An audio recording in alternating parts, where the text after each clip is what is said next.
চৰকাৰী জলাশয়ত অবৈধ বেদখলৰ বিৰুদ্ধে স্থানীয় ৰাইজে সৰব আৰক্ষীৰ তদন্ত। অৱসৰপ্ৰাপ্ত শিক্ষক ফখৰুদ্দিনৰ নেতৃত্বত স্থানীয় ৰাইজে কালিগঞ্জৰ মৌজকান্দি এৰাল বিলৰ অবৈধ দখলৰ বিৰুদ্ধে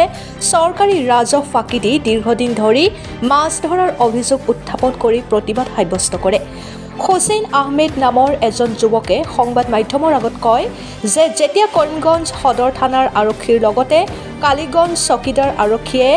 এৰাল বিলত উপস্থিত হয় তেতিয়া মাছমৰীয়াসকলে অবৈধভাৱে সেই স্থান দখল কৰি দীৰ্ঘদিন ধৰি সেই ঠাই এৰি গুচি যায়। আজিৰ দিনটোতে হুছেইন আহমেদ নামৰ যুৱকজনে কয় যে চৰকাৰী ৰাজহ ফাঁকি দি দীৰ্ঘদিন ধৰি সেই বিধেয়কখনত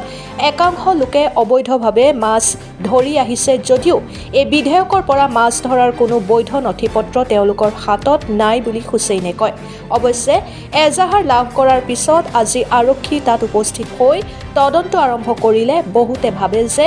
আচল গোপন কথাটো আৰক্ষীৰ তদন্ততহে ওলাই আহিব।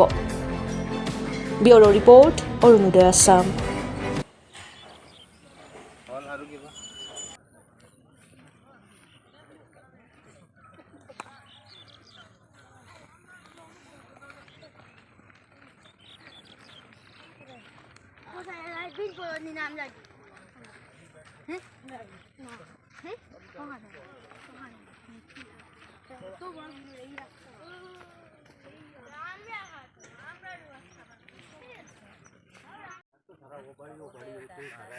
লোকালিটি কেউ নাই